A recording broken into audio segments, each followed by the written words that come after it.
From the YBA Phoenix Fitness 24/7 basketball facility in Rockland, California, it's Bout That Life podcast with your host, Coach C. Collins and Coach MJ. Let's go. Hey, welcome to Bout That Life podcast. I'm Coach C. Collins. Coach MJ could not be here for the episode today, but that's because that man's out there busy working. But I wanted to appreciate you guys checking us out, taking the time to listen. Again, hit that HBO special, help a brother out. Before we get to our guests, let me knock our sponsors out real quick. Dr. Dish is the best shooting machine on the market. I suggest you all check them out when you get a chance. They have the All-Star, the Rebel, the Facility Model. Go ahead and tell them About That Life podcast sent you, and they will hook you up with a discount. Also, if you're looking for good AAU tournaments, rec leagues, basketball camps, check out Hardwood Palace, which is right next door, and also a partner of mine. If you are looking for a consistent AAU run, consistent rec run, if your kid is a beginner and just learning the game, or if they're advanced or just trying to sharpen their skills, check out Hardwood Palace. Talk to Steve or Grant, and they'll hook you up, and they'll shoot you a discount as well. With all that being said, I want to get to my guests. I've had a chance to watch this young man mature in his field, to watch him from being a player to one of the pioneers of basketball content creation to now basically he is his own enterprise and he's finding a lot of success in it. Kids that I coach from all my grades, 8th grade, 7th grade, 6th grade, they know this young man. They know him as not only a basketball personality, but, you know, someone that they can relate to and someone that they see as someone who's in the community, which I think is huge because sometimes, just be real, when somebody gets a little bit of celebrity status, they kind of disconnect from the community. So this man has definitely not done that. Without further ado, let me reintroduce Marcellus Howard. Appreciate you, my dog. No problem, man. Yes, sir. We back. Yep. And I'm glad he's here. If you guys saw the episode before, we did do a video version, but unfortunately, tape got lost. And so this is the cool part. Now we can actually do a video of it because I have the audio for those who listen and who've been following the show, but now we have a video for YouTube and whatnot. So thanks, Marcellus, for making it out here. Anytime, man. Pleasure's mine.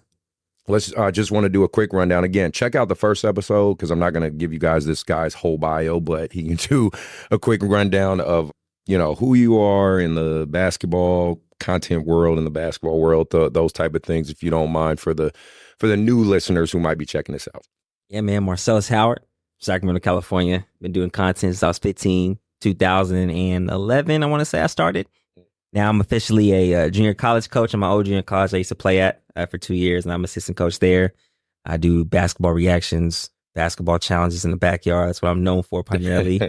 I have my own basketball talk show now called Sell on Air. Nice. Got my own podcast, and 1/3 of the ABC crew for the next chapter. We do pre and post game shows for their seasons throughout the year. I mean, throughout the longevity of the season, however long it may be, 2 or 3 months. But right. Yeah. So you're like the basketball content renaissance man. Absolutely. Yeah. So let's delve into it. This is always the first question I typically ask. And obviously now that you're kind of removed from this, you know, kind of being, again, an outsider looking in, you know, for those who listen to the show or check us out, you know, the main premise is always talking about AAU basketball, the grassroots level, really trying to give parents tips, kids tips, trying to sit you guys down with other people that are heavy in the basketball world and field, the basketball community, as I like to say. From an outsider's point of view, what do you think of AAU basketball, kind of where it sits today and how it's functioning? And, you know, what are your thoughts on it, good or bad or both? You know what I mean? I think it's amazing, like what Drifty J, Cam Wilder, what people like that have been doing for the community of basketball has been huge because, yeah, they get 5 stars, 4 stars to play on their team, but they're bringing the community together every time they show out. It's a great event for the kids. Kids get to watch their favorite creators, be involved in the community that way while watching some high-level basketball. And for the kids, they get to play against those teams. It's a good opportunity and exposure for them. Exactly. It's a different type of exposure that we never had growing up we only seen it on like the Peaks Jam level. Right. Literally No on doubt. ESPN if you made it there. Other than that, it was if you had a mixtape, you get the exposure, or if, like the live streams weren't really bringing a lot of views in. Right. So now you have actual content creators giving these players platforms to grow their brand with the NIL and everything like that. Yep. So it's a beautiful thing. And then glad you mentioned that because that was kind of my second question. So with NIL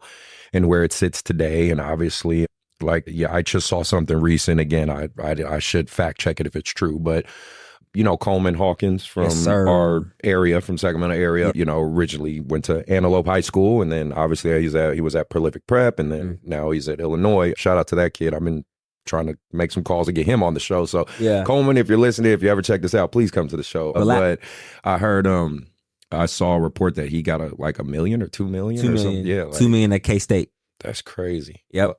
So I'm just, what do you think now, kind of seeing the progression of NIL for these young men? Like, what are your thoughts on it as far as good, bad, the evolution of it? What do you think?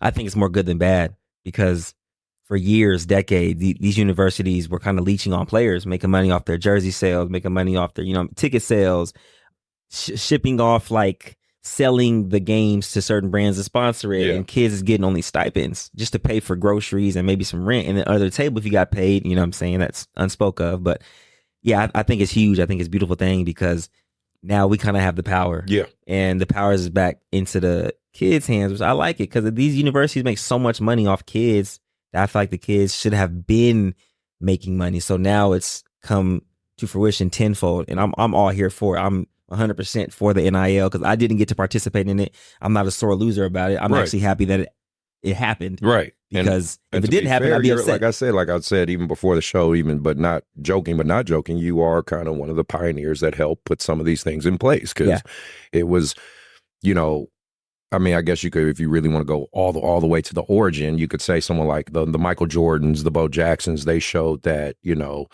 athletes, just to be quite honest, young, or O.J. Simpson, all those guys, just young black men could be very marketable. And then you guys were the next step, showing that it could be done through social media and those platforms. And so, yeah, I just kind of feel like for someone like you look back at it now and you're like, man, I really was able to spark some change in this world, and in a good way. You know what I'm saying?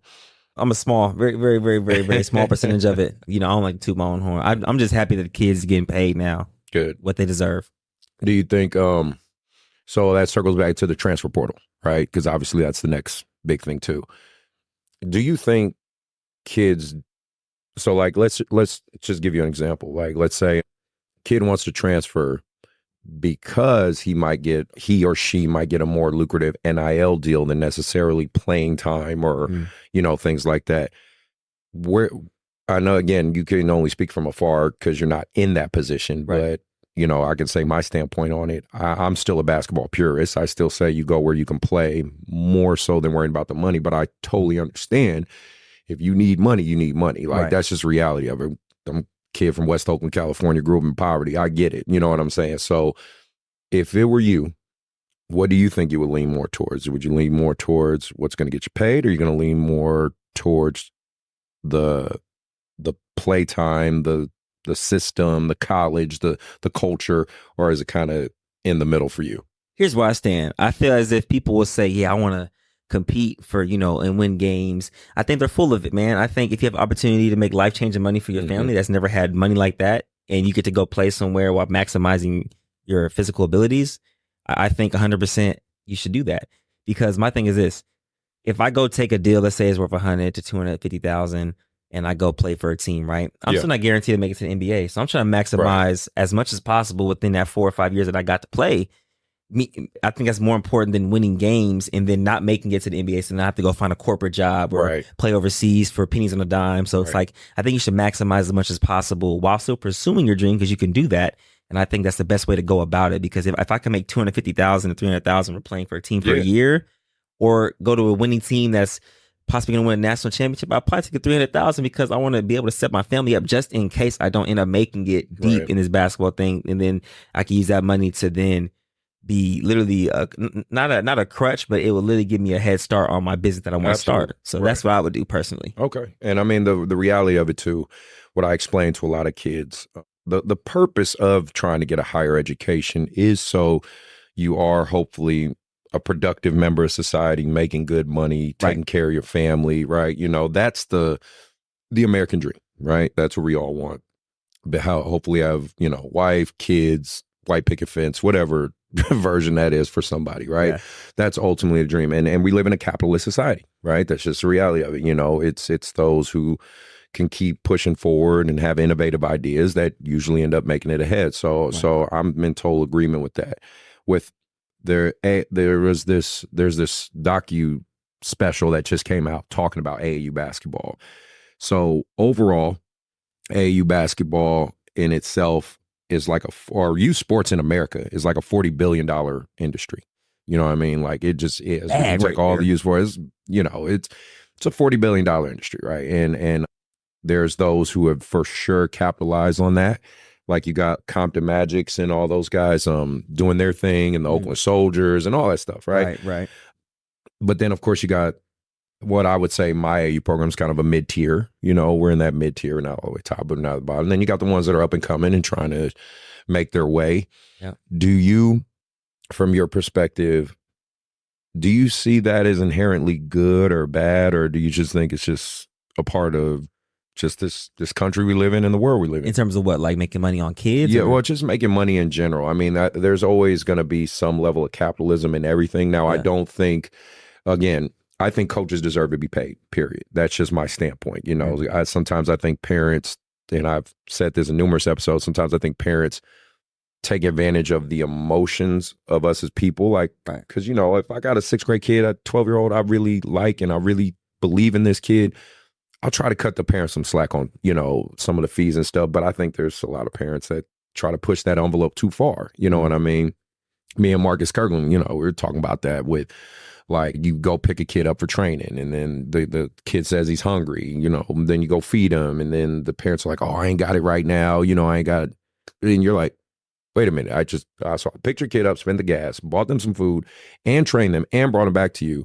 And you're telling me you don't have the money to even pay for my service? Yeah.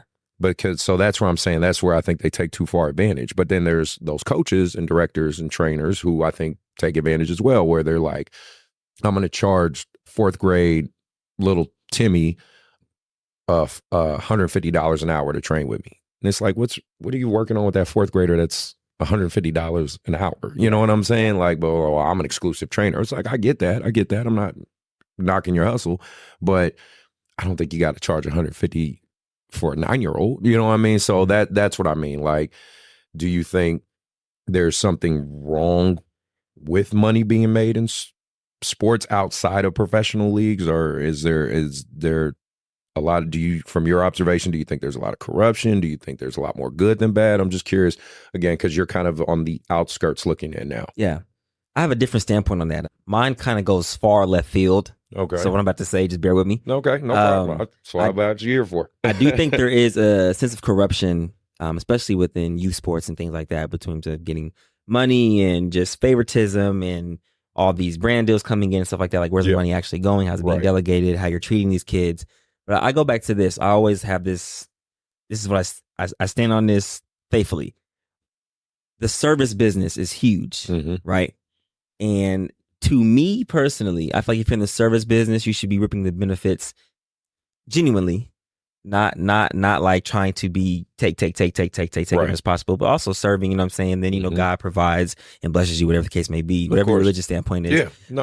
But I think for me, it goes further. I believe teachers are the culprit, number one part of the corruption. They get paid the least amount of money to raise and watch these kids. Right. And then after school, then they come into these basketball programs. So it kind of filters into that. Yeah. So it's like these basketball programs getting paid rightfully so, as they should. But I still feel like there should be a way to figure out how to get teachers paid even more on that same level, because they have just enough or just as much responsibility as you have this gym. But they're in the classroom with them in the trenches every day as well. Yeah. So that's where it's far left field, but it kind of makes sense to me. So I think it's correct on both sides. I like your standpoint, and mainly it hits home for me because my mother was a teacher. Yeah. She was a teacher in the Oakland Public School District for 29 years. So, she's God bless. yeah, especially in Yeah. Oakland of all places. She started out at Oakland Tech, then she was at McClymonds, and so my mom started out as a math teacher, and then eventually became a dean, vice principal, AD, then back to a middle school teacher. So, and she retired as a middle school. She living life, loving it. But I know the struggle. I saw my mom's struggle, and I do agree with you on that. I like that a lot. I mean, I guess, and teachers. Unfortunately, teachers have always kind of got the short end of the stick when it comes to necessarily getting financially stable. And the reality is, in where we living at today, I mean, the average earning wage right now is $50K, right? Like somewhere between 40 and 50K. Yeah. And let's be real. We know we in California, 50K ain't cutting it. It just ain't cutting it, man. Like, right. I saw this meme.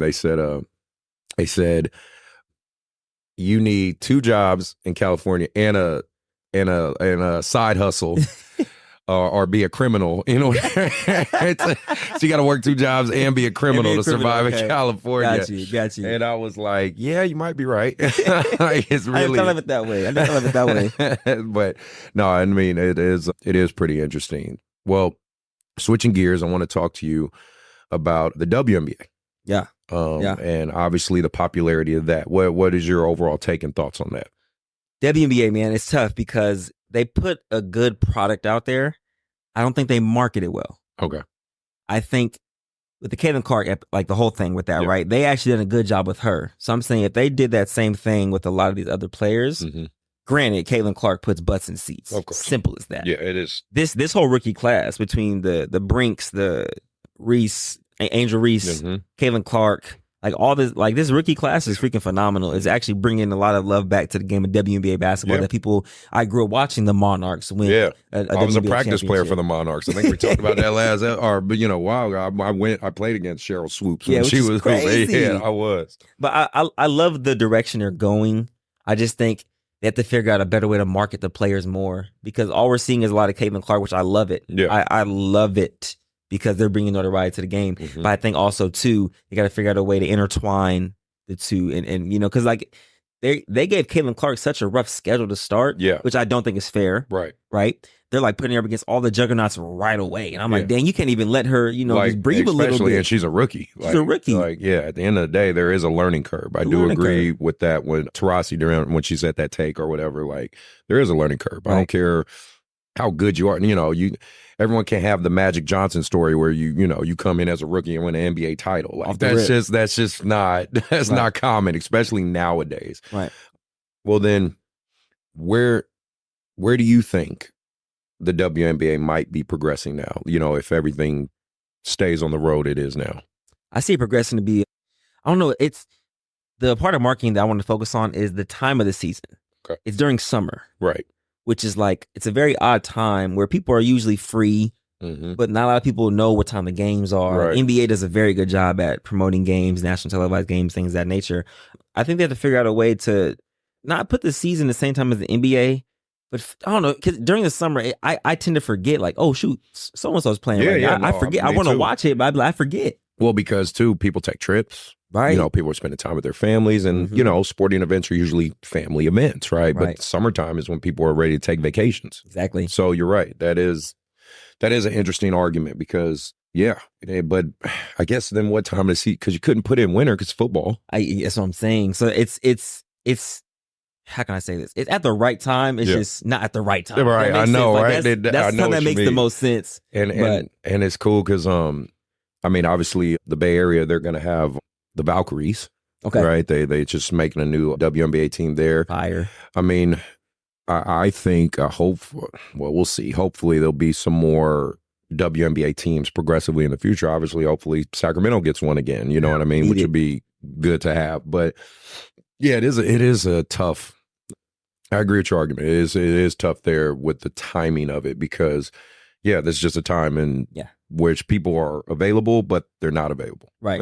Literally, that's how it is. So I think, but the direction they're going, I think is phenomenal. I think they're in the right direction. Caitlin Clark has definitely helped a lot. Yeah. She deserves a lot of the credit, not the she's been getting a lot of backlash from the vets and all that, which I mean, like, it's cool because you want to compete, but at the same time, like, I would be thankful, like, she's bringing more eyes to the game of basketball, which I love to play. And it's funny because I've even seen, just on my IG, just social media browsing, and I've have friends of mine who used to play ball or whatever, around my age, and even they've spoken out on their social media platforms, just saying like, we're not jealous of Caitlin Clark, and it's like, I judge actions obviously more than words, and I'm like, you all might say you don't have an issue with it, but when you're out on that court, sometimes it looks like y'all are trying to really seriously hurt her. Exactly. And you could say, oh, well, it's just a basketball player. It's just coming from basketball. I'm like, okay. I mean, I can't tell somebody's intentions, but when I see something recurrently happen over and over and over and over again, I'm just kind of like, I don't know. It makes it questionable, right? And I don't understand. And I don't want to get into this territory of man-woman thing, but I don't know. I don't know if it's because some women resent they've been in the league longer and they haven't gotten the popularity she's got. Maybe there's some resentment because she is getting deals that they're not getting access to. But I don't know. To me, that just ride, just ride the wave. Like that's that's my simple answer to it. Just ride the wave. Like I was just the final thing on this is what on the USA team. Right. They didn't pick her, obviously. And they were like, she's good, but she's not quite good enough. I mean, Gilbert Arenas, obviously, he said a lot about that, which is, I don't step into his territory. His takes are wild. Arena, baby. Man, his takes are wild. Yes. But overall, he was just saying, like, who cares? Like, if she's good or not, she's going to put butts in the seats, and it's going to make everybody else more marketable, makes it 100%. Everybody else look good. Would you agree with that one? Because I do. I agree with it. I agree. I'm like, I like if you could find a place for Christian Laettner, on the Dream Team, right?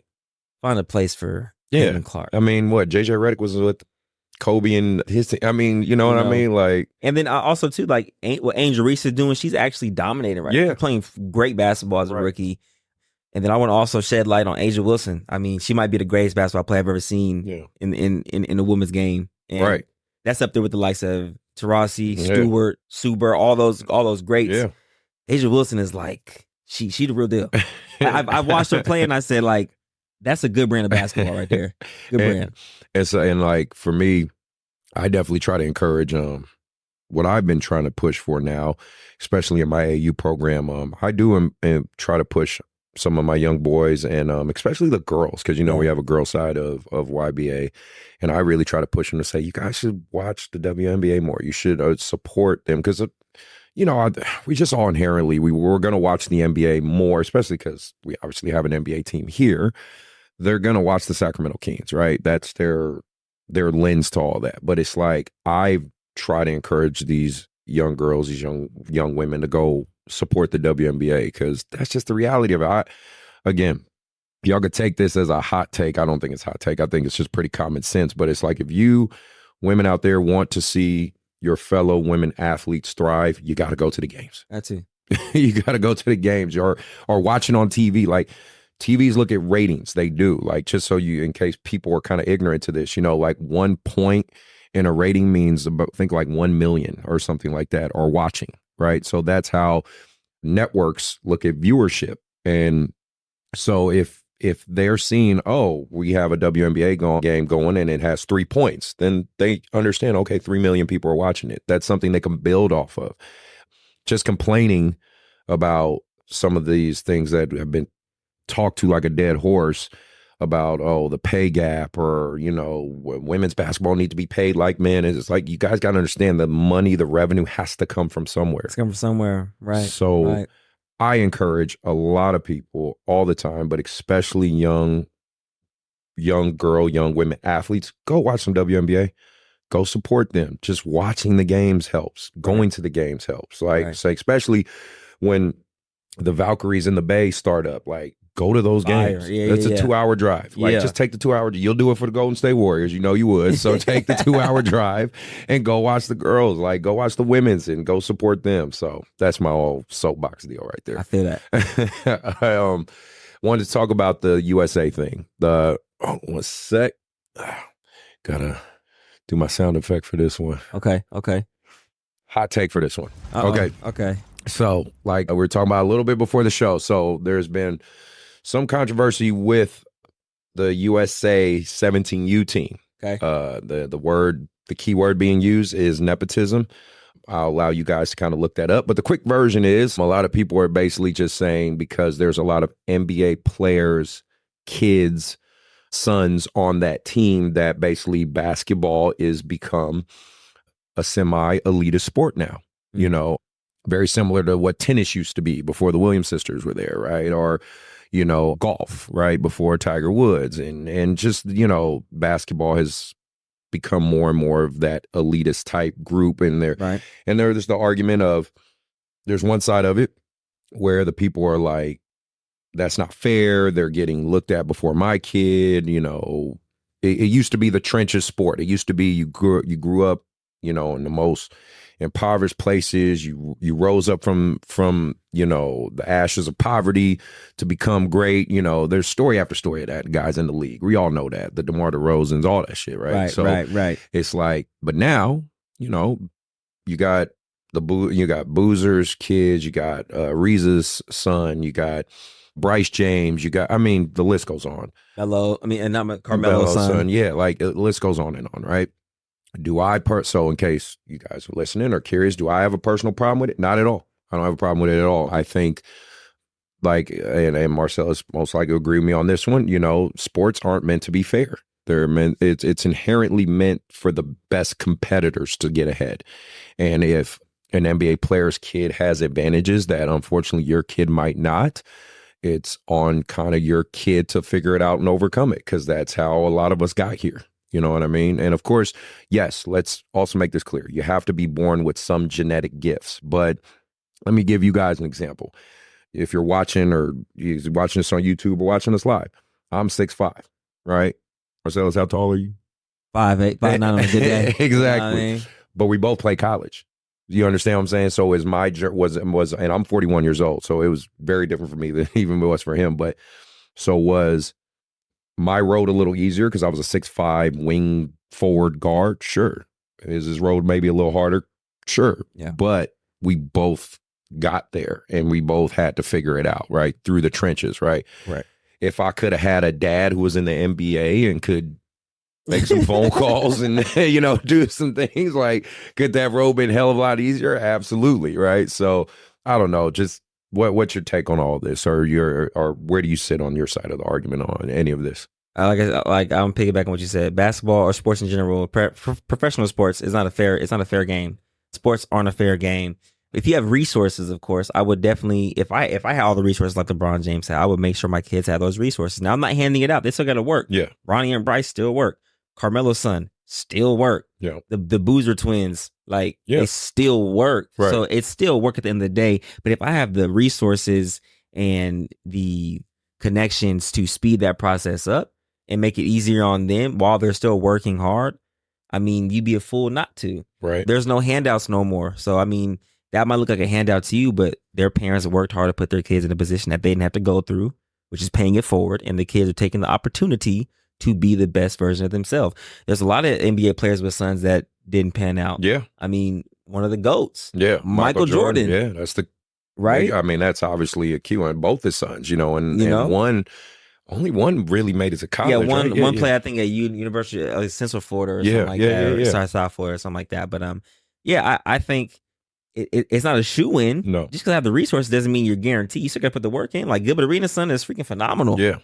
I had a chance to play, or my team played against, it made hoops against Jamal Crawford's son. Oh, J.J. Crawford, hey, real deal. Yeah.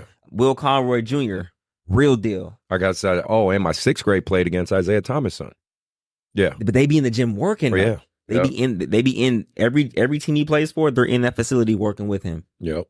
I mean, it's, you know, again, my advice to parents, kids out there, like, you can't get around the work.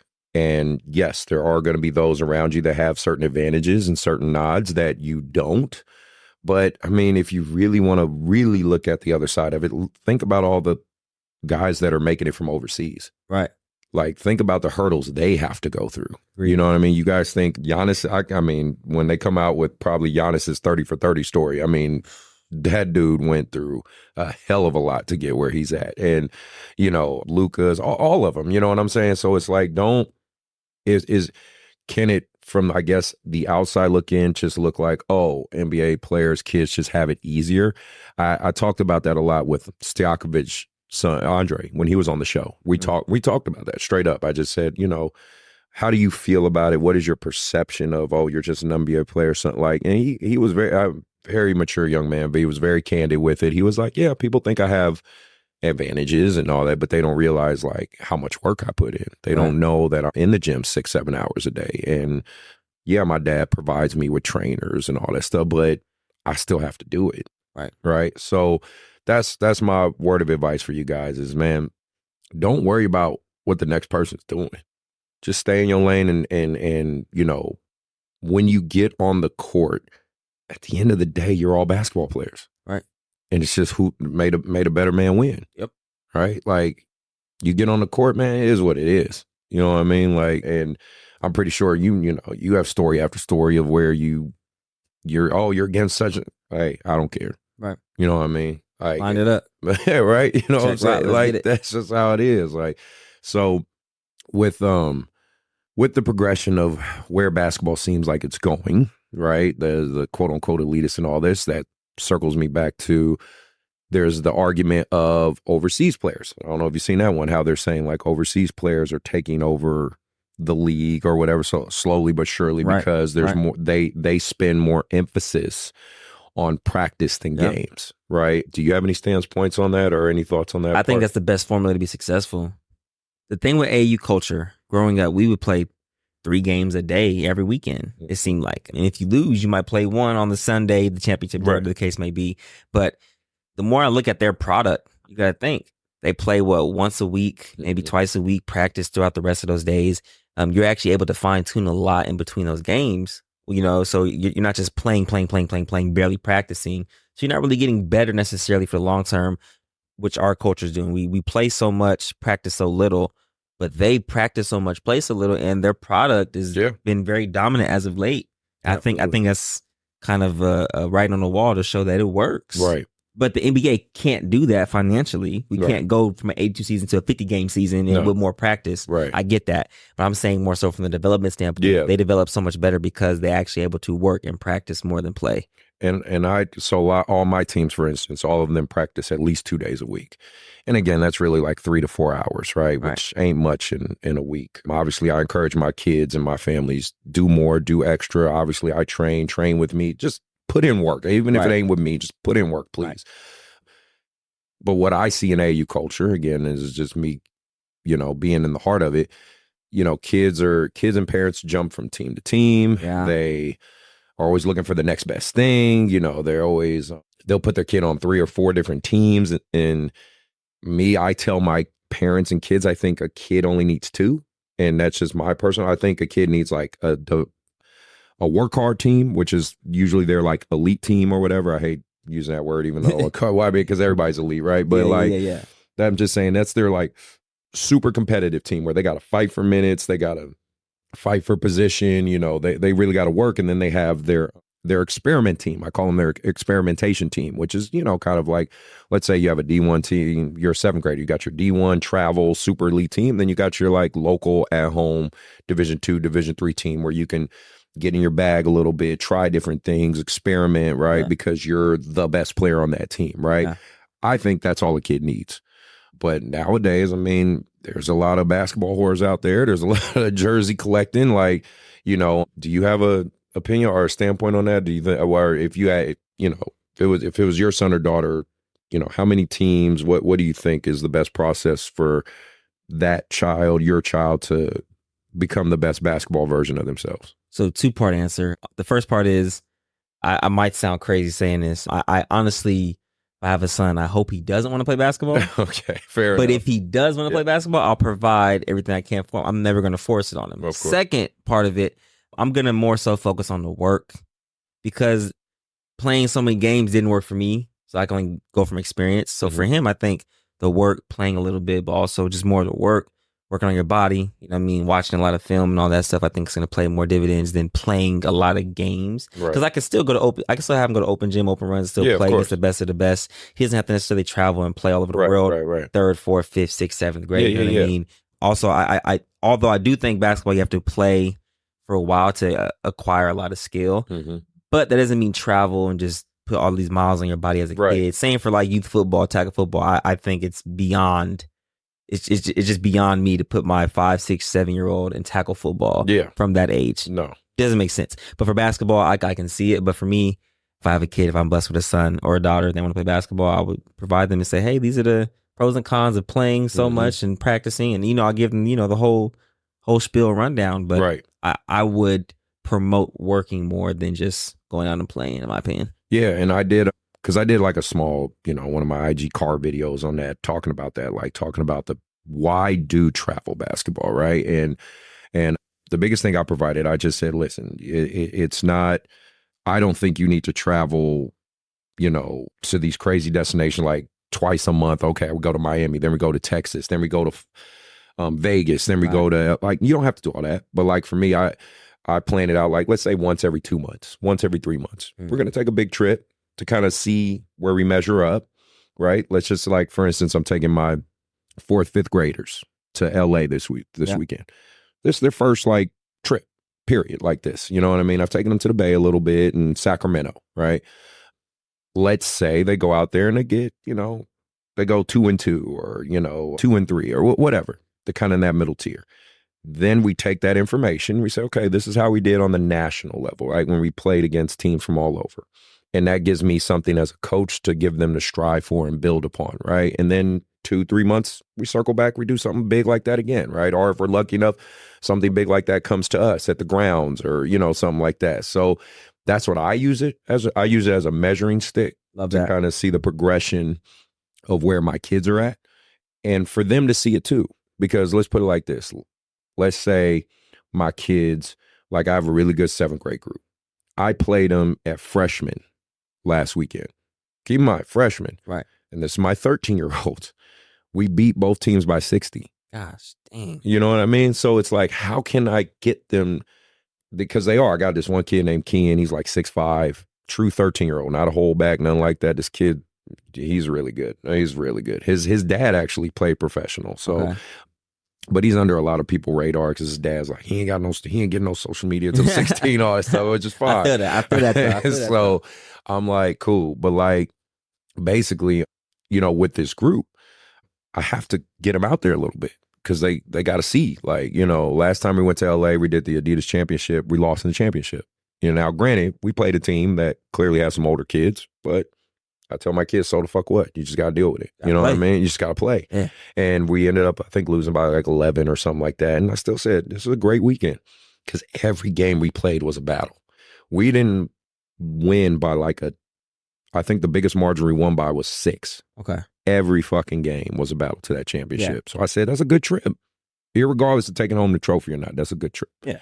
Because if I just put them in hardwood every weekend, and keep in mind, I played them at freshman and we're still winning by 50. I can't have my 13-year-olds going against 16 and 17-year-olds because now we're talking about physical danger, right? Because even though they're good basketball players, they're good for their age, they're still in 13-year-old bodies. Right. Right. I don't want a 16-year-old, 17-year-old going full, steam at one of my 13-year-olds. Right. So that's my recommendation for you coaches and AAU guys. If you're trying to figure out why to travel, in my opinion, just use it as a measuring stick to see the progression of your team.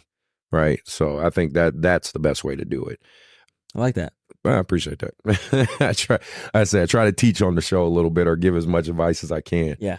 So for you, well, let's talk about what's, new and up and coming with you. I mean, like you said, you've been doing your podcast, you do your reaction channels, you do, I mean, I see it from afar. You do the 3-on-3s, the commentating, the everything. I mean, again, and I strongly suggest check out the first episode years ago when we did that and see where he's at now in this episode. And you guys will see, like, now you kind of get where, and just so in case, like, my relationship with him, I coached him I was an assistant coach at ARC where he's coaching now with Right. Georgie, and I was his coach for a time there before I progressed into this AAU side of things.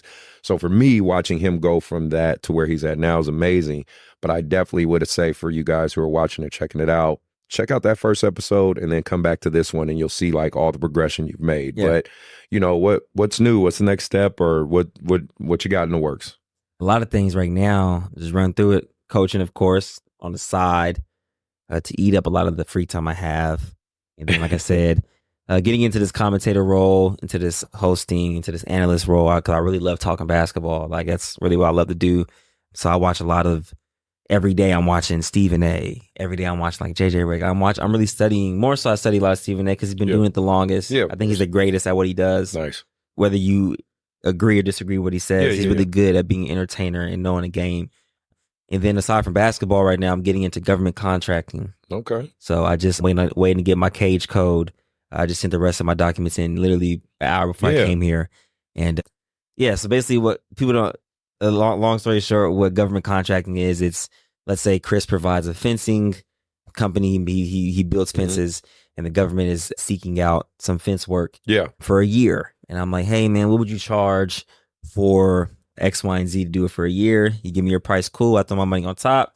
I'm the middleman, delegating the contract. I write the proposal, send it to the government. They accept it. Now we're locked in for a year, getting automatic payment every single month. Nice. And then your invoice, the subcontractor invoice me. I paid him. Yeah. And so you're basically working the middleman. That's it. But I'd rather do something like that where I can make money, because you can get a limited amount of contracts. I know someone right now who has like 35 active 2-year contracts. Wow. So now you have more freedom. I rate freedom. No. I rate success based on free time. Okay. So however much free time you have, that's how I feel like that's how successful you really are. Because if you're working 18, 20 hours a day, per se, over exaggerating, are you really that successful? Because a lot of your time is delegated to your business. When you really want a lot of your business to delegate the free time for you. So like, I don't want to have to work all these hard hours to make the money. Right. So that doing the government contracting, been studying that with my boy UC. We've been studying that literally on the phone, like bi-weekly. We'll have long, like hour conversations, just checking in, making sure we get all stuff together. But it's a fun process, and it's something new. And if I can attack that, which I know, if I can kill that, which I know I'm gonna conquer it, that's gonna help a lot in terms of freeing up a lot, even more free time to do what I want to do. So no, that makes sense. That's what's new. I mean, yeah, like because that's one thing I was going to ask you, is kind of being in the tier of the content creator, basketball content creator space. If you had to give or gauge a strong shelf life for that, right? Like, just like anything, just like in the rap game, just in sports or whatever, everything has a time period. You have your prime. Yep. Maximize that. And then you maximize the hell out of that. And then eventually you're going to, the next person's going to step up and you're going to go into your retirement phase or whatever. So for content creation, what would you think is like the most or the best shelf life you can get out of that? It depends on what you do. Okay. If you're going to do solely basketball, there's a shelf life. Right. That's why I challenge people, if you're going to do strictly basketball, man, you have 2 to 3 years to figure out another niche within basketball to then elevate your brand. You can't just do, let's say I'm doing basketball training for 2 years. I'm recording it as video proof or using it as content. 2 years later, I can't say, okay, I'm going to do the exact same thing for the next 2 years. It's not going to work that way, because time grows, kids grow, everything evolves. So for me, it's like I look into, like I was doing stuff in the backyard, then I elevated right to reactions, and then I went from reactions to a basketball talk show. Then that in the middle of that, I had a podcast. I see a lot of people that do what I do, and they're so caught in the middle of like, well, this has been working for me, so I'm just going to spam this for 2, 3, 4 years. And I'm like, you're not maximizing your audience, because then you're going to lose their retention. Right. If you're doing the exact same thing over and over and over. So you can't, it's like beating, it's like punching a brick wall. It's not going to move. Eventually, it's never going to move. Right. Like you might be like you're getting somewhere, and then after a while, hands is broken and all that, because you're literally doing all the work that you were originally doing. You're not progressing to get past that brick wall, find a way around it. Everybody want to go straight through without finding their ways around it to still maximize their profit within this business. And that's very huge. I was even talking to Drifty J about that. I was like, with the AAU stuff, like there's going to be a time scale with that, right? I don't know how long. It could be 2 to 5 to 10 years. Yeah, absolutely. But you also have to understand how to elevate your brand, so it's not just that the whole time. Add different, sources of revenue to what you're doing in the content space. So to answer your question, yeah, it just depends on what kind of content you do. Like for me, my shelf life, I give myself 2 years before I have to elevate and try something else. Just because I want to challenge myself. Right. And, I'm never going to know unless I try. So, and you've been good about that. I mean, anyone who can see, like, again, you've been very consistent and good about doing that. And people who listen to my show or know, my I try to be good about trying to get my content out, but obviously my main niche is coaching, right? Just coaching and helping the next generation, helping the kids. This is just a side project for me. You know what I mean? And it's a side project I enjoy because I am fortunate enough to sit down with people like you who can hopefully give these young guys some tips and help them progress in their field. And understand, again, I say this on the show all the time, this is why I do this, because I want to give you guys, I guess, the free game, the advice to hopefully help the next set of parents, the next set of kids. And I want to give you guys people who are living it. You know what I mean? They're not just talking about it, they're living it. So, Marcellus is a great example for you guys to, kind of look at and observe and say, hey, you know what? I might want to try this space. Let me see his formula. Let me see what worked for him. Let me pick his brain and take pieces. I said it when Ryan was on the show from touch shooting.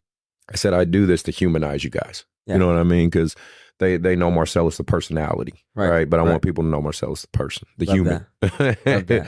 I think too, also an ad, just quick thing is a part of that, like shelf life and just work ethic. I think to be successful as an entrepreneur and in this life, you have to have a very high risk tolerance. Like your pain tolerance, some people have a high pain tolerance, but for risk, you have to have a high risk tolerance because you're going to fail more than you succeed. Absolutely. And I think people will hit 1 ounce of adversity and say, oh, I'm gonna go back to what's comfortable. It doesn't work that way. You gotta be able to take risk every single day. Every minute of the day, you gotta take a risk with something because you never know what you might be good at that you never knew you were good at. Right. So you try it. No, 100. Well, like you said, that's where faith and family and hopefully those reinforcements. And if you're lucky enough to have a really good group of friends and people who really care about you and want to help you, like that's where that comes through. So, well, let me get this. Sorry if you're watching. Phone real quick. That's good. I memorized most of my questions, but you did a great job. Because last time you had a laptop in front of you. So. That's why I was like, hey, grow. Exactly. See, my growth. I memorized a lot of it, but I was like, okay, I gotta do better as far as remembering everything. Right. Let me see. Get this up. Oh, sorry, Joe, my fault. Okay. Oh, okay. So my next question is for your audience, in general, especially obviously the kids love your stuff, they just love your content in general. But, the biggest thing I was going to say, how do you keep your energy up? I mean, how do you just, I know for me, therethere's days I don't feel like getting out of that damn bed. So I can only imagine for you, but what's still keeping you motivated, keeping you going? Obviously, again, I like when I watched you at the De'Aaron Fox camp, and obviously, shout out to Marcus. I know you went to his free camp, and I think that was really good, Marcus. What you did there, man. It's Thanks. like how are you keeping your energy up and staying motivated to do this day in and day out, man? It's simple, man. No one's going to do it for me. So I have that mindset every day I wake up. No matter what I do, I know if I give a half-assed effort, that could be the one time someone watches me for the first time and they say, oh, I don't like this guy. Yeah. So I always keep that in mind. Like there could be a first-time viewer out there. What are they going to think of me after they watch this video? I got to be high energy. I got to be entertaining and somewhat got to be kind of funny. Right. Because a reaction video is kind of like your own stand-up comedy show in a way. Yes. So you have like your own little, like I have my own little thing I do in the intro, midway through in the outro and stuff like that. So that part, I think that's what keeps me going. And secondly, I'm very good at maximizing time. Okay. So what you may see looks like a lot of work, but I might maximize it and compartmentalize it in like a 2 to 3 hour span. Right. So if I just spend 2 or 3 hours a day on something rather than working an 8-hour job, I can do that. Okay. I can do that. Right. So that's how I keep the high energy. Of course, a lot of water intake. I work out every day now, so good. All my endorphins is super high. What about your diet? Do you try to? I'm vegan. I've been you're vegan for I didn't know that. Okay. since 2019. Oh wow. Even when I was on the show last time, I was vegan. Yeah, you were. Yeah, I think you did mention that. Yeah. Okay, good. Yeah, so I've been vegan. I'm on, been working out every single day since December 28th. Weightlifting, cardio, put on about 16 pounds, just all natural. Okay. But yeah, that's how I keep the energy up. I wake up looking, I wake up knowing, one, I have to serve my wife. Yes. Right? So that's something I always look forward to. Smart man. Right? You know? Shout out to my wife. I love her. But yeah, I think waking up knowing that I get to serve someone who loves me unconditionally, I think it's one of the most influential things and is motivational for me. So that's 90% of the battle right there. I wake up knowing that I get to serve others and my wife, and everything else is a choice. You got to choose to have effort in anything you do. So how I'm feeling can't overweigh a choice. Right. You know what I mean? And no, I get it. And makes sense. Like, let me see. Yeah, if that makes sense. No. How I'm feeling. Yeah, how I'm feeling can't overweigh how I choose to act. No doubt. Yeah. I mean, well, like in our space in this basketball community, and this is a question one of the bigger questions I want to ask you too, because me and Marcus talk about it a lot. I definitely feel, and maybe you might feel it in your lane too, but I don't know. I just feel like you guys don't necessarily have some of those same issues, but like in the AAU basketball world, in the training world, right, just deal with a lot of hate and sack. People just kind of hating on each other, or talking bad about each other, and just all that type of shit, man. Mm-hmm. And I don't like it. I don't participate in it. I don't. Again, everything I say, even if it's negative, or me just giving constructive criticism, what not my critique or whatever, my opinion. I do it on this show. I do it to people's faces. I talk as a man to another man, and I'm never in a disrespectful way, but I'll just say, hey man, I don't like the way you move with this. That's you. That's your thing. But this is just my opinion about it.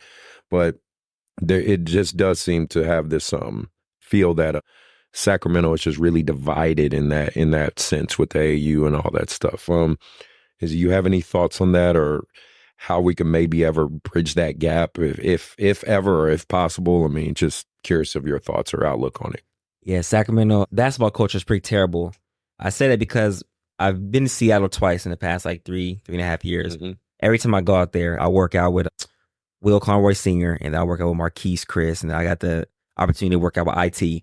And it's just the environment they provide for their basketball community. They don't care who's training the kid, where he's from. If the gym is open and he wants to get work in, anybody's welcome to pull up. And I think that's what is missing from the Sacramento hoop scene. We don't have that mecca of like, if I pull up to Seattle right now, even though Will Conroy's not there, I'm sure he'll make sure I'm good. Right. Regardless of where he's at, because he's now at USC. Congrats to my dog. Jamal Crawford's there too. Yes. Yeah, Jamal. Yeah, Jamal Crawford, Nate Robinson, IT, all those guys. Like every event, they pulling up, showing love for their guys in the community. And I'm like, that's what we're missing. But I think the way to bridge the gap is kind of to be involved in the community. So now I'm actively involved into the ARC. I mean to the junior college ARC. Yeah. So it's like I can go and help that community. Right. And then we have people in the high school scene, like my guy Barry, and then we have my boy Drew Cobb, who was at Sheldon, but he now just got another opportunity in SoCal, which is can't pass up opportunity. Right. He got, God bless him immensely. But I'm saying even he can help filter in from Sacramento, because now he has a way of like, hey, I'm at this certain stature out here. I'm not gonna give his information out because he'll probably announce it himself. But it's a really big opportunity for him. So I think that's the best way to do it, is be in the community, be involved, be in the scene as much as possible to help the community, and then you can bridge the gap yourself. Like I can start the own culture. You can start, you know what I'm saying? So it's like we can all start our own thing, but we have to have someone who's very in the city, in the community, at these places. Right. We didn't have that at AR. We don't really have that at JUCO in general in Sacramento. So I wanted to change that whole scene. Mm-hmm. My thing is, I when I recruit kids, I tell them this. I say, hey, to be quite frank with you, I don't care where you play. If I can help you go play somewhere, I'm going to do that. You don't got to play for me at AR for me to help you. Right. If you're a Sacramento kid, specifically, I want to help you regardless of where that's at. Go play for the best case scenario. Like, go play where, is best fit for you, where you're going to play. But at the end of the day, if I can help, you need my help, reach out, you got my number. Right. If I'm recruiting you, it's not just for a transaction to come play for me. I genuinely want to see you play at the next level. Right. And that's my goal being an AR. It's not just to worry solely about the AR guys, but to worry about everybody in the city. Right. No, And I think that's how you bridge the gap. No, it makes sense. I mean, it's pretty interesting because, with this, I talked about this my last episode with Jordan Ford. I got to push that episode out, but we talked about we're in a real interesting spot when it comes to college basketball and professional, because colleges right now basically want you to be older. Right. Yeah. They want you to be, 19, 20, 21, 22. Because look at, the NCAA last year, you got 27-year-olds, 28-year-olds, 26-year-olds, right? But the NBA still wants you young. Because you have the Wembanyama's who came in at 19, they still want you young. So it's very tricky right now, because obviously reclassing is a huge thing. Right. That's just a part of AAU and a part of basketball culture. And yet, quite honestly, I tell parents, if you reclass, you're more or less hurting your kids' chances to make it to the pros. But obviously, we know that's a very, very astronomically small percentage of people that make it. Right. But of course, there's still some of those who think like, no, my kid's going to the league and stuff. So me and Jordan talked about just how that interesting dynamic of colleges want you older, but pros want you younger. Right. So I was like, I guess the right formula would be, okay, reclass my son in 6th grade, and then when he gets to high school and hopefully he's killing at high school, reclass him up like Cooper Flagg did, right? To get him back on track age-wise. With you being at the JUCO level, and where I circle it back with that is, D1s, especially top-tier D1s, they're not taking high school kids, not very many, right? Again, unless you're an NBA player's kid or, you're really just that good, right?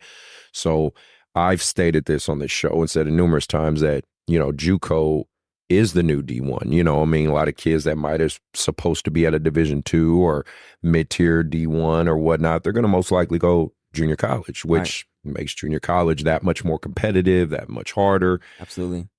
But at the same time, now even more competitive because these spots are just that much harder to get. Yeah. How are you learning, your learning curve, being now a junior college coach, being a part of that field, just kind of learning the player development, all the stuff that you're going to learn as a coach. Yeah. How are you taking all this in and adjusting and learning and seeing all this transpire around you? It's been kind of crazy. It's been actually an easy adjustment period because I didn't go into it cold feet. Yeah. Ever since I stopped playing, I've been watching more film than ever. Okay. So it's like I've been learning. I thought it was just for no reason.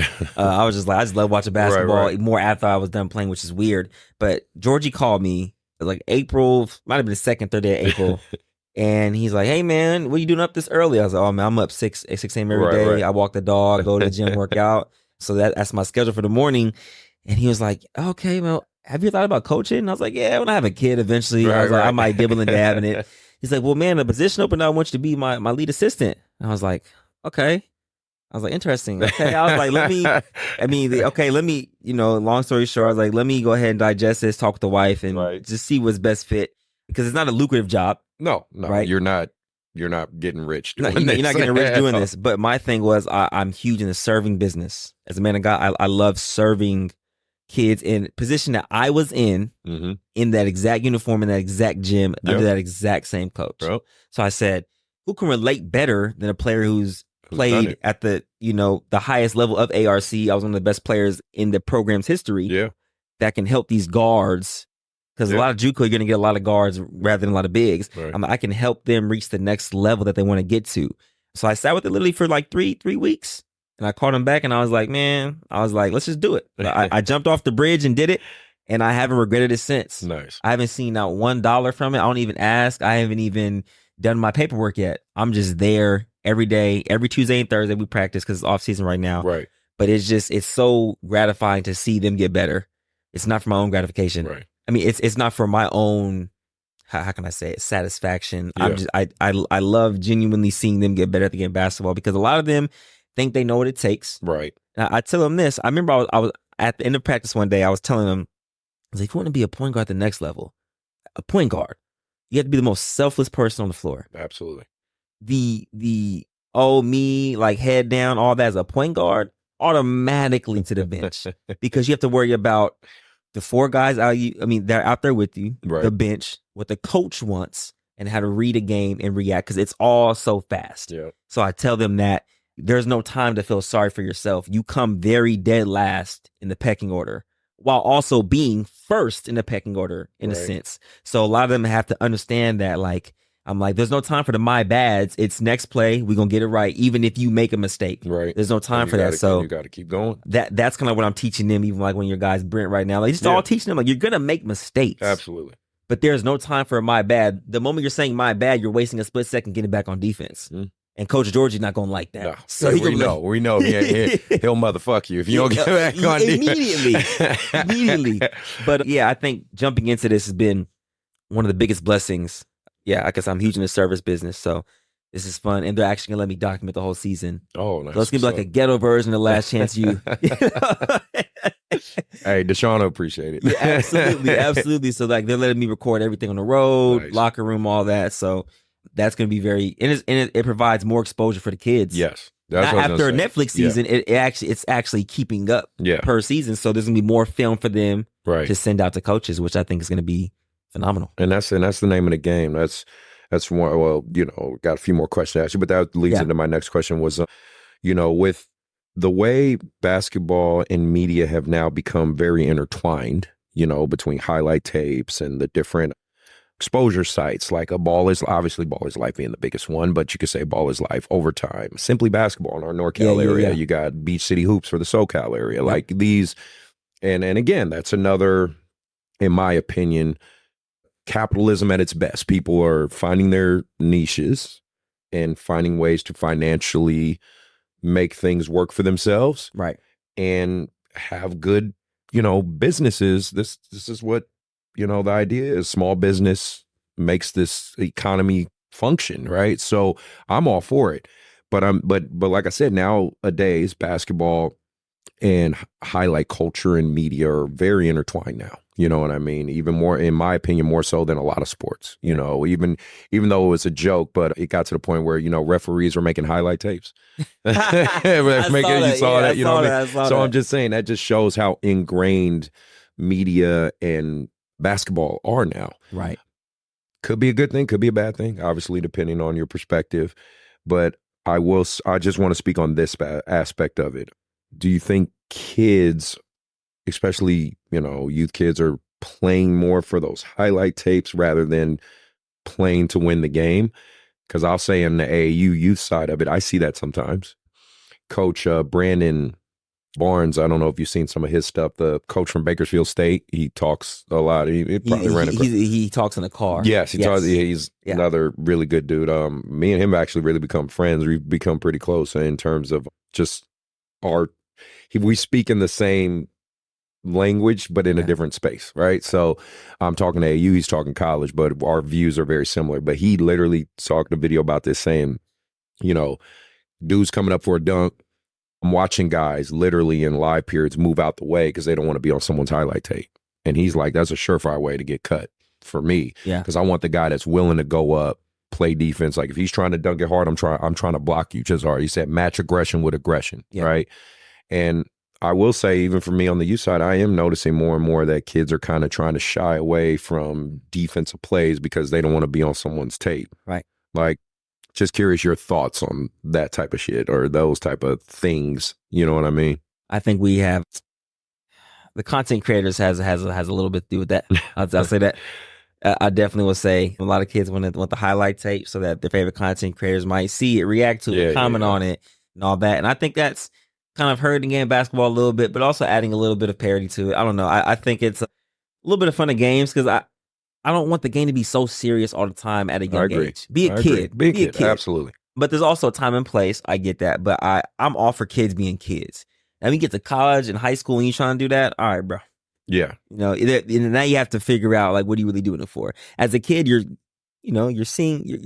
doing what you're watching. Right. So you're seeing these kids celebrate a certain way. You're naturally going to gravitate towards that. So I can't even knock them for it as part of how social media has been. So maybe it's up to the parents maybe to say, hey, no social media, no YouTube until a certain age. Yeah.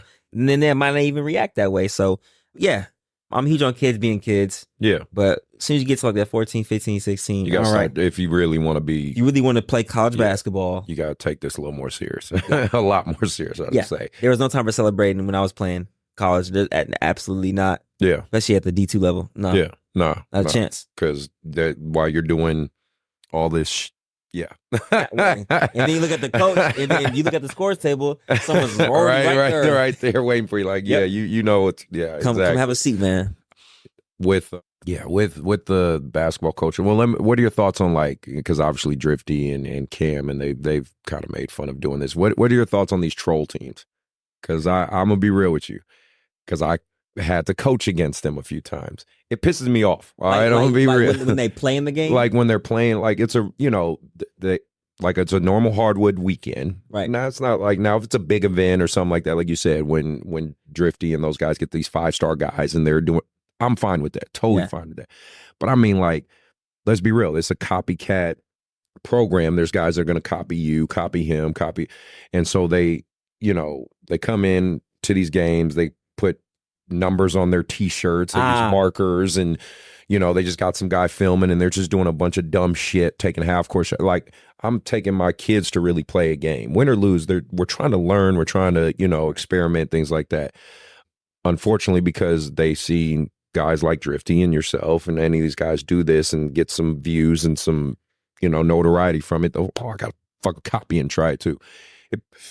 It pisses me off. I'm just be honest with you. It pisses me off. It's like, I remember one game, I stopped playing the game because we were up, like, it was like 65-5, and they were just throwing these hook shots from half court, and just kind of, one kid started barking on the ground like a dog. You know what I mean? And yeah, it's funny, like, but I'm like, okay, yeah, now you're just wasting my parents' time. And then what sucks is, because Hardwood doesn't necessarily know, you log in your team on the website and you just put in a name. They don't know. Right. So I don't know. I'm just curious, for someone who has seen and been a part of that, what do you think about all that? It's tough. That's what the kids love to see. But if you're paying money to be at a tournament, that's kind of not what you want to pay to play in. So I see both sides of it. Yeah, I don't really have a strong stance on it because I haven't seen it so much. Right. But I will say it's like WWE. Don't try this at home. I agree with you on that. I'm telling you, man, like, my parents was ready to beat the hell out of their kids. They was like, I done paid my entry fee. I done all this. Right. I'm like, hey, man, I don't know. Before we get out of here, I did want to talk to you. Okay. Mark's a Lakers fan. Got to talk about the Lakers. Okay. We got to talk about this. Okay. So we have JJ Redick as the head coach. Yes, sir. He signed a 4-year deal, if I'm correct. Yep. There was definitely one meme and argument that I personally thought was pretty good outside of and this is outside of his experience and all that shit. We'll get into all that. But they were talking about Sam Cassell and how he's been an assistant coach for years. I think they said 15 years, and he's won rings on teams and stuff, obviously. But yeah, I think that, like, if there's anybody obviously deserving, it doesn't necessarily mean they have to be the Lakers job. I'm just saying in general, like, you got a guy like this who's been working his butt off and probably deserves a head coaching spot. But then obviously JJ Redick, kind of fast forward and whatnot. I don't know what to make of this, because, again, I've listened to his podcast. Me personally, I've listened to his shows, because I'm always listening to different podcasts to try to enhance myself. He is intelligent, very, very intelligent, very articulate person. He does understand the game at an extremely high level. Right. But how will that equate to an NBA team in the locker room? I don't know. Right. So I don't really, I guess, and I'm not a Laker fan anyway, but I'm a Warriors fan. But I guess I don't really have a strong standpoint on it. But it's interesting. That's just what I say. It's just interesting. It's tough because I saw the Sam Cassell thing, and immediately what I thought was, it's kind of childish. Yeah. But they probably were like, you know what? We're not going to hire a Celtics coach. I know, right? He's doing a championship. I'm not going to hire a Celtics That is coach. true. That's probably what they're like. They're like, anybody but Sam. Sam has to go somewhere else for a year. He goes somewhere else, then he'll come here. Yo. So that's immediately what I thought. But with JJ Redick, I think it's super dope because I think he's a player's coach. Yes. Like, in a good way. Yeah. I think he's going to have a good sense of culture there, because I think people are going to respect him. Although it might be a little weird because your best player and coach had a podcast. Yes. Past tense, because now they don't, because he's a coach, of course. Right. But I think it's something new, and I think if they see out the contract, it'll make sense. If they give him 1 or 2 years and like, yeah, we're done, then right. for JJ, good payday. Yeah, I go right back to ESPN and do whatever. I can do whatever I want to do now. Right. But I think I like it personally. I actually like that because I think what Mark Jackson had a similar he was a commentator and offensive coach. ESPN personality, what you call it, and then he jumped on the Warriors and basically sparked what our dynasty became. So no, I agree. I think it's going to be interesting. Yeah, I seen some reports saying that the Lakers think that they got like a Eric Spoelstra-esque type of mind, which I can see. Yeah. Also, too, it's a very first time coach into the hardest professional team to coach in sports, not just in basketball. I think the Lakers are the hardest professional team to coach for because of everything that comes with it. You have arguably the greatest player of all time on the current roster. You have the fan base. You have the pressure of winning banner 18 to tie the Celtics now. Right. So it's like, it's all this, or is it 18 or 19, whatever it is. I think they have Celtics 17. Have 18. Celtics have 18. Lakers have 17. Yep. Right. So to tie the Celtics now. So it's a lot of pressure, but I mean, it makes for good entertainment. Yeah, no doubt. It makes sports entertainment. Sense. Literally, it makes sense. Right. Money. It does. It's sports entertainment. So I that's what I'm saying. I get it. Like, and what about the whole, and everybody's talking to this, beating it to a dead horse. I hate to even kind of comment on this, but I feel like I guess I got to jump in on this one a little bit, is obviously Bronny. Today's day. Yeah, you know what I mean? Like, it's so many, kids are like, oh, he's NBA ready or he's not NBA ready. Everybody has these takes on it. Look, man, I don't know what the hell's going to happen to this young man. I just think, he's got to stay his lane, stay his course. Right. Do you think he would end up on the Lakers? From a financial standpoint, it would make sense. You're going to put way more butts in seats seeing Bron and Bronny on the floor, right? At the end of the day, sometimes the entertainment business is just that. Exactly. Right? So sometimes it has to make dollars and cents. Will he get drafted, though? Not sure, because they hold, I believe, the 17th, no, something like that, and the 55th pick or something along that nature. I don't know. I pray he gets just drafted in general, because just hearing your name called is probably one of the greatest things to experience. I was able to hear my boy DJ Wilson in 2017 when he got drafted. We were all in the hotel room at the Sawyer, and just hearing his name called, I'm like, I can only imagine him right now. Like, we see it live, and he walks out the room all calm, collected. I'm just like, in his mind, he's probably thinking like, this is like, I'm top 17 draft pick. Like, this is, and then Giannis became Giannis. So the situation was a bad situation. But anywho, I think Bronny, I give him this analogy. Different players. Peyton Watson averaged, I believe, 3 points. UCLA came off the bench, but he's also 6'8". Can't teach that. Yep. Bronny's about 6'1", 6'2", average about the same amount of points. But I'm like, some players are just meant for the professional basketball scene. Peyton Watson wasn't really a great college player because he was meant for the NBA. Another person I thought of too in that same vein is OJ Mayo. Yeah. He was a solid college player, but everyone said his game was more predicated for professional level. Yeah. And obviously he did do well in his prime. Unfortunately, got kicked out of the league for whatever reason. But he, during his time, OJ Mayo was, his game was built for the pros. Right. Yeah, that's another interesting storyline to see where that ends up going. I'm rooting for him. Yeah, rooting for him. Just like I'm rooting for Jared McCain and Jalen Wells. That's what I was going to say, Jalen. And the cool part is I've been talking to Jalen. Yeah. He said he's down to do the show, which is great. Like, thanks, Jalen. Shout out to you after the draft, obviously. And I told him, I said, hey, do you focus? I get it, man. Like, so but that's just really cool to see a Sacramento kid like that. His road. Yeah. High school player of the year to Sonoma State to Washington State to the league. Right. Like that. He's guaranteed getting his name called. I don't know his first, second round, but he's getting his name called. I agree. And it's like people don't know how, they just don't understand how hard that road is. Right. So that's the big reason why I want him on the show, because I want him just to talk about it. Just say, look, man, if you think this was easy, like, let me make this very clear to you, like how hard you got to work. Absolutely. Sacramento itself, I think, is in a good basketball spot in terms of, just the different options we have out here. We have a million AAU teams, which you can say is good or bad, but we have a lot of good stuff, right? Period. Going on in Sacramento basketball. But outside of speaking about the divided part or whatnot, what would you like to see, if anything at all, kind of pushed to the forefront in our basketball community in Sacramento? I would love a Sacramento Hoop Fest. Jordan? However that looks, make it happen. IT does it every year. It's called the Zeekend.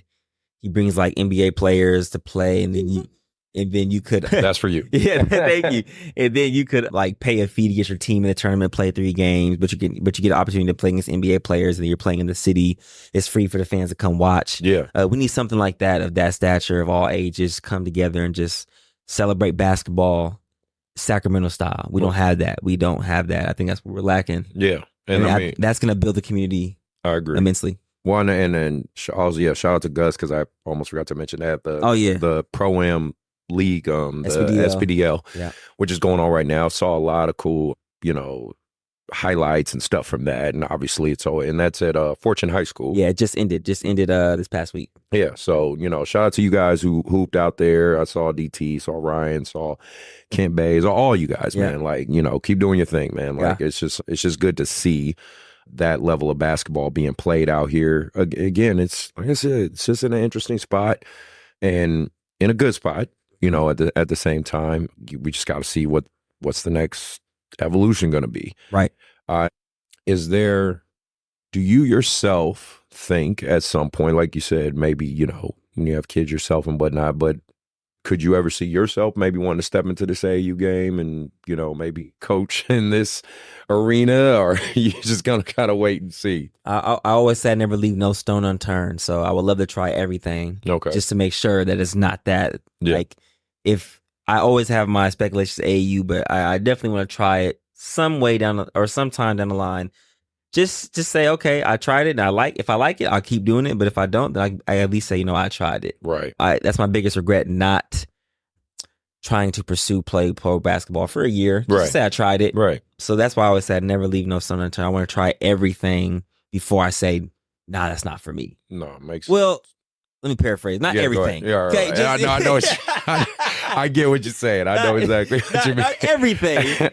Just so that makes sense to my moral beliefs. I'll say that. Okay, there we go. I want to clarify that one. Let me see. Well, my kids keep wanting to stare at you because they see no kids I coach. So I want to also. Well, what was it? We're talking about. It was one more goddamn question. My kids made me lose my train. That's all good. What, son? What? Hi, son. All right. See, this is the type of energy he brings, man. They just want to stare at him like, yep. What's he doing there? Yep. No, with your level of success and what you've been able to do with your platforms and the people you've been able to reach. I mean, is it still exciting for you? Like, just going out there, traveling, shaking hands, just meeting people, talking to people. Does it still feel, just as invigorating as day one of when you started noticing, like, oh, people really starting to notice who I am? Do you still get that same feeling? Same feeling. Never changed. It's a responsibility. Mm-hmm. I have a responsibility out there to be the same person no matter what. Never let nothing change you. So for me, it's another opportunity to always be my best self when I see kids or even adults that mess with the content or what I'm doing. Like, that's cool. That's awesome. But at the end of the day, it's not always about me. It's more about how I impact them. Right. So if I can impact them in any way, I think that's the most important thing. So that's the dopest part about it. It's not shaking hands, taking pictures. It's actually having a conversation with them. Yeah. I'm not the type of person that does like a quick transaction. I want to have a conversation with you, see what you like, see what you don't like, and make you feel like more of, like, how can I say this? When you meet your favorite stars, basketball, football, celebrities, actors, whatever, and you'll ask to take a picture, it'd be like a quick transaction. I don't want to be that. I want to be a person that actually gets, hey, what's your name, man? What do you like to do? What do you like to get involved with? I don't want to be that, like, I'm too good to have a conversation with you because that's not serving. That's not fully serving. So I want to be able to provide entertainment. And then if I see you in person, I want to be able to serve you and, for your needs and ask you, like, what you're interested in. That could have, that little conversation could have motivated them. Life. Change their whole life. They could have been going through something crazy that day that I don't even know about. Right. But the conversation, I'm not saying I'm that strong of a personality where, like, no, but you never know who you can impact. You never know who you can impact. You can impact somebody too. There's no follower amount that, that limits that. It's just you can impact anybody on a conversation day to day. And it doesn't matter who you are. So that's how I always go about it. So it's never a dull moment. I love it. I love it every single time. So, and then 2 more questions, then we'll wrap this up. Yep. But One is, so Jamal Crawford had a really, he went semi-viral, or should say not even semi, he did go viral for, it was after like the Made Hoops winter season, he made a post talking about how parents have made AAU basketball, difficult. He said, he's kind of stated, alluded to kind of what you were talking about as far as, there's a lot of problems in AAU basketball. There's a lot of great things, but there's a lot of problems. Right. He said, but at the forefront, it's really parents, and parents not just kind of letting the process happen. And, again, I was talking about it when Jordan was on the show, just how crazy it is like even former NBA guys are having the same complaints as myself. Right. And it's like, if you're as a parent arguing with Jamal Crawford, who's played the game at a high level, can play the game, or Isaiah Thomas, or like at the highest level, like if you're arguing with them, like they don't know what they're doing, like I don't stand a chance. You know what I'm saying? So it's like, if you were able to send a message to these parents, because again, they even might look at what you do and say, oh, my kid wants to kind of go the same path as Marcellus over here, doing the content creation and the YouTube channel and the reaction stuff. Like, what would be something you would say to the parents, or advice maybe you can give to the parents to help ease their minds or help let this process work? I always say this: let the person who's working work. Like, I don't come into your job and tell you how to coach and what to do. You know what I'm saying? So I think it has to come with that same energy, but it's tough because basketball is one of the most intimate sports in the world. You can see all the facial expressions. You can literally, at one moment, someone can come diving into the crowd on you. So you thought you have the right to say however you feel about these players and these coaches, whatever the case may be. But my thing is if I have a kid, and I hope I can stand to this when I have him, because I don't know what it's like to have a kid, right? I don't know. But if I put him into an organization where he's, being coached, I'm gonna let the coach him, and then, then I'm gonna say my piece once we leave. I'm a firm believer in that. Like, why I don't believe in voicing my opinion, because I've seen it. I've been a part of it. I've been a part of families like that, and even my dad, he's a tough lover, and he'll let me know how he feels about how I'm playing right then and there. Right. So for me, it's like, I'm not gonna put added pressure onto my kid. He has his coach yelling at him, then he has me yelling at him. I might be giving him a different message than what the coach is giving him. 100%. It's a lot. So I think parents need more self-control at all levels to understand that the coaches have to coach, whether you agree with it or not. You put your kid in that program for a reason, whether it be whether it be AAU, high school, middle school, whatever, even college. You have to let your kid grow in that field, and then you can give your input in the car on the way home. I think that's when it's not required, but I think that's when it should be accepted. Constructive criticism while they're playing, even to coaches. My college coach always said there's a 24-hour grace period. Yeah. He would actually allow parents to come talk to him after 24 hours, though. Yes. So if you disagree with how I'm coaching your kid in college, by the way, which is crazy, on scholarship, if you feel a way that I'm coaching your kid, we can have a discussion 24 hours, never after a game. Right. And usually after 24 hours, parents tend to cool down. Yeah, because emotions are high. Emotions are high. Honestly. That's just my message to parents, man. Let your kids grow in all facets, especially me going to junior college, because I know I'm going to have to deal with it this year with parents thinking their kids should be playing. And of course, I'm brutally honest. So for me, I don't need no 24-hour rule. I was like, I'll come tell you respectfully. I'm like, look, this is what's happening. Since you want to yell at me on the court, we can have literally an adult conversation. We can go to separate room, whatever the case may be, but have a legit conversation, because I don't want this conversation to die down and continue over to the next game. That's how I am. Yeah, no, but I do like the 24-hour rule because it doesn't give you time to cool down. Right. But I think just attack it head on and say, hey, what are you upset about your kid for? I think having dialogue is big too. But yeah, parents, man, I think you got no time and place. That's it. Time and place. And then my last question for you is for the kids. For the kids or athletes who are either going to listen to the show, check it out on YouTube, maybe saw a little bit of the live, whatnot. Whatever space they want to do in this basketball spectrum, whether it be as a player, content creation, basketball reactions, street hooper, whatever. Right. Like, because you've kind of, again, just done it all, quite honestly. What advice could you give them, or what advice would you give them? You're sitting down with your 15-year-old self. What advice you giving to them? Ooh, well, what would I tell my 15-year-old self at advice? I think a good thing for me, like a good rule of thumb, would be always have a high level of preparation whatever you want to do. Whether that looks like for you, whether it's storyboarding, whether it's writing down something in a journal, preparation is the best way to succeed, but that looks different for everybody. So I would always say be prepared for every single thing in life, although you can't be prepared for every single life at the same time. Right. But control what you can control. There's nothing in life outside of your emotions that you can actually control. Stuff may happen in business where you might have a down month, a down week. Your content may not be as successful as you thought it would be. But the one thing that you can literally control in life is the way you respond and react, and how you how you respond and react verbally, physically, in public. I think that's very huge because everybody lets their emotions get the best of them. Even in this business, like I've been there. I've been there where I'm like, man, like it's hard because you put your passion into this. Right. I'm passionate. I'm competitive. Right. Don't be too competitive to where it gets in the way of your own success. I've been there. But yeah, I would definitely say control what you can control, which is your emotions to every situation. And then lastly, a thing I would say is, I got to throw this in there. I don't know everybody's religious beliefs. Of course. Well, I'm Christian. We share that. Yeah. For sure. Go. I would say whatever you praise to or you pray to, I definitely keep them first, keep God first. And for me, that's what's been working for me and my family. Ever since I've been married, I've been blessed immensely.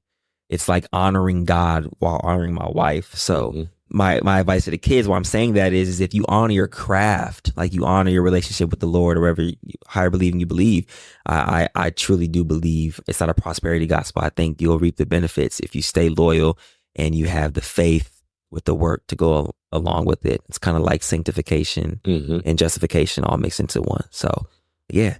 So kids out there, can't cheat the work though. I'll tell you that. Can't cheat the work. Okay? It don't work that way. You can't buy no bots and views. No, you cannot. And expect to see the success. Right. You got to go through every emotion, every feeling with this business. You dig what I'm saying? Absolutely. And it ain't for the weak. And then when you make it out, oh man, celebrate. Go ahead and pull you up some apple cider or something. You know what I mean? I don't drink, so go ahead and pull you some apple cider and celebrate all victories. That's what I never did until later in the game. I didn't celebrate all my wins because I was like, what's next? What's next? Celebrate every single win, whatever that is. Maybe it's going out to get ice cream, going on a walk with your spouse, with your friends, going to the hoop and playing at the park. Anything. Celebrate everything you do. I love it. Man. Yeah. I love it. And I also have breaking news, by the way. Go ahead. We have breaking news. Breaking news. Right? Two-part. Okay. Michael Bridges to the Knicks. Oh, wow. Right? Yeah. Just happened just now, like 30 minutes ago. What? OG Anunoby intends to sign a 5-year, $212 million contract with the New York Knicks. Oh, wow. He's staying a Knick, playing with Michael Bridges they just traded for. The Knicks are freaking loaded. They are. It's going to be interesting. And to do the math on that, you know what I'm saying? I want to give you the math on that. You know what I'm saying? That's about $42 million a year. Jeez. Now, I'm going to give you even further. A trivia question. Who is that paid more? Like, who is he getting paid more than in the NBA? I have a list of names right here, literally ready to go. Like currently? Now? Currently, in the 2024-2025 season, he's getting paid an average of $42 million. Well, Jaylen Brown was the most paid, right? Right. So is he getting paid more than him? No, it's $42 million. He's now, I'll give you the names. He is now being paid more this next season than DeAndre Ayton, Desmond Bane, De'Aaron Fox, Jason Tatum, Donovan Mitchell, SGA, MPJ, Jamal Murray, Brandon Ingram, Zion, Ja Morant, Darius Garland. Wow. Those players make between 34 to 36 million. He's making 42.4 million. He has now entered into the top 25 contracts era. That's crazy. Insane. That is insane. Insane. Well, and also shout out to Malik Monk. Hey. Thank you for taking less, because you're definitely worth way more than that. Shout out to him, man. He got a great $78 million contract, but he decided to, I'm gonna stick it out. I'm gonna stay loyal to the process, and he's here, man. So I appreciate that. I appreciate you, man. Have me on. No, thanks again, Marcellus, for coming through. Again, I will have links in the description to his social media, so please go follow him, see his journey. He's all over TikTok, he's all over YouTube. He's much bigger than myself, but no, I still appreciate you being here as always, man. It's always good to see you, bro. My guy. I'm very proud of you as always, very proud of your success, and as I get older and grayer, I will still be proud of your success. How old are you again? I'm 41. Damn. Sorry, I didn't mean that. Oh, man. But no, thank you guys for listening. If you stayed, heard the whole episode, checked out the whole episode, you're a real one. Again, do the HBO special, hit that subscribe, help a brother out, and we are out. Peace.